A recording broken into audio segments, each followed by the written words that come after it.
Today, we are going to address some common hindrances that keep you from getting your home organized. I've identified 11 common roadblocks that most of us are familiar with on some level, but may have never given much thought to. We'll address and name them, and then we'll learn how to tackle and overcome them. Are you ready to get started? If you are new to the channel, welcome.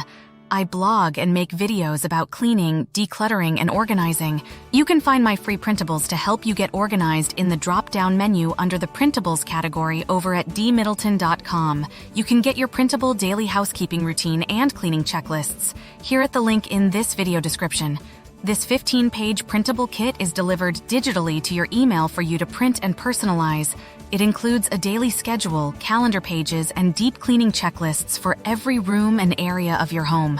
Be sure and stay tuned to the very end of the video for lots of free stuff to help you declutter, clean house, and get organized. Now let's look at what is preventing you from getting organized. This is part 1 in a series of 11 reasons you may be failing to get organized. So if this topic interests you, subscribe to this channel for future videos. Hindrance number 1.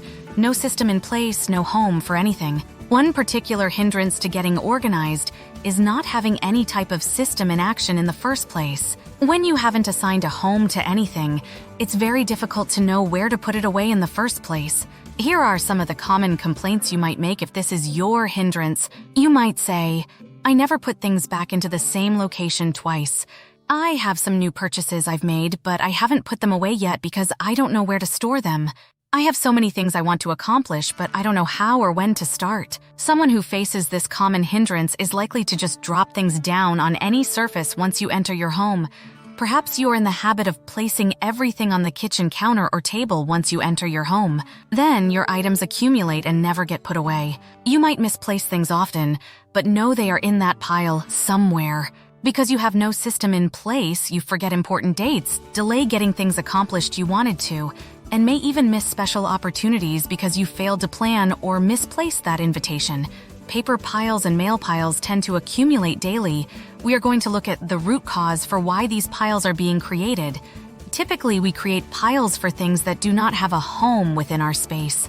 You may even have a room designated for certain tasks, such as a craft room, where you pile craft items. This is a small start to organizing because you've assigned your items a room, but because you haven't assigned them a home in that room, it creates disorder in your space. Now let's determine how you are going to address this hindrance. Simply stated, you are going to create one single home for each item or category of items. This even applies to your calendar. You must no longer permit yourself to pile everything down daily. Take 5 minutes to sort through your mail and mark your calendar daily for upcoming tasks and events.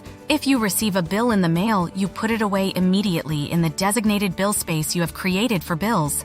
If your family has an upcoming appointment, you mark it on your calendar immediately. If you make a purchase for that craft you love, you put it in that craft space, not a pile in that room immediately. You get the idea?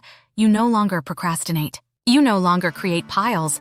You will gain order and peace in your home by taking the time to simply put everything away daily. Plus, you'll gain the personal satisfaction of actually getting things done that you want. If I am trying to organize my home, how do I create a home for everything? Creating a home for everything in your home is a great way to stay organized. Here are some steps you can follow. Declutter. Before you start organizing, go through each room and declutter. Get rid of items you no longer need or use. This will make it easier to find suitable homes for the things you want to keep. Categorize. Group similar items together. For example, all kitchen utensils should be in one category, all clothes in another, and so on. This will help you create specific homes for each category. Evaluate storage spaces. Assess your storage spaces, such as closets, cabinets, and drawers. Consider how much space you have and what types of storage containers or organizers would fit best. Use containers and labels. Invest in storage containers, baskets, and bins to help organize your belongings. Label these containers so it's easy to identify what's inside. Clear containers can be especially useful for quickly seeing the contents. I'm a big fan of using what you have or shopping for cheap options, so I use my dollar store for containers. Assign specific spaces. Designate specific areas or shelves for each category. For example, assign a shelf for books, a drawer for office supplies, and a section of the closet for shoes. This ensures that each item has a dedicated space. Struggling to decide where something goes? Ask yourself this question: if I were looking for this item right now, where would I look? This will give you a good idea of where you should store it. Daily use items accessibility. Keep items you use daily in easily accessible locations. Store them in places where you can reach them without much effort. This will save you time and effort in your daily routines. Create a system. Develop a system that works for you and is easy to maintain. For instance, place frequently used items at eye level and less frequently used items higher or lower. Regular maintenance. Set aside time regularly to reassess your organization system. As your needs change, you may need to adjust the homes of certain items. Regular maintenance prevents clutter from accumulating. Involve the whole family. If you share your home with others, involve them in the organization process. Make sure everyone is on board with the system and understands where things belong. Stay consistent. Consistency is key. Make a habit of putting things back in their designated homes after use. This will help maintain the organization over time. Remember that organizing is a dynamic process, and you might need to tweak your system as your needs and lifestyle evolve. Happy organizing. In my next video, we'll tackle another common hindrance to getting organized, so stay tuned. Stay tuned and subscribe for part 2 in this series.